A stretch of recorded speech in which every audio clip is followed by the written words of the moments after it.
Good evening mga kabogs. Another day, another flooded. Meron naman tayong unit dito, Honda City. Namatay sa baha. Good evening. Ito pa tayo sa shop. Flooded. Ito yung flooded Honda City. Namatay ito sa baha. Tinanggal ko na yung air cleaner, throttle body, tsaka intake. Tatanggalin ko na yung intake. Ayan. May tubig to eh. Ayan. Tatanggalin natin tubig. Dito na natin kung tumukod yung yung piston.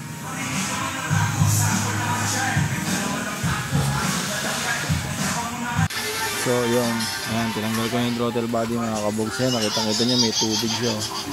Nabot siya ng tubig. Ito yung intake, may tubig din sa loob. Tinanggal na rin natin mga kabogs. Ito yung makina niya na nakahigop. Yan, makikita nyo, ganyan yung ginagawa kong pagtingin kong baluktot yung connecting rod. Makikita nyo yung apat na ting-ting na yan. Yung 2 at 3 po nakaangat yan. Yung 1 at 4 ay 2 at 3 nakaangat. Yung 1 at 4 nakalubog yan. Makikita nyo maiksi yung number 1. Ayan. Yung number 4 mahaba. Ibig sabihin may baluktot yung number 1. Nakahigop ng tubig. 2, 3 walang problema, number 1 lang yan. Yan mga kabogs. Yun, good evening mga kabogs. Yun na pala, nabuksan na natin yung cylinder head ng Honda City. Yung flooded na Honda City. Ito, titingnan nyo, grabe yung kinalawang. Yan. Ito yung cylinder head niya mga kabogs yan. Kinalawang din yan.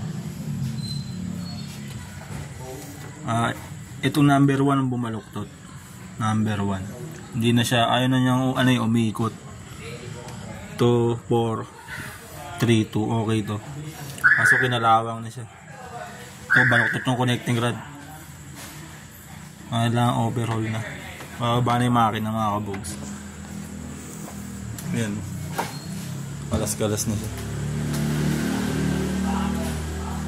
Ay mga kabogs,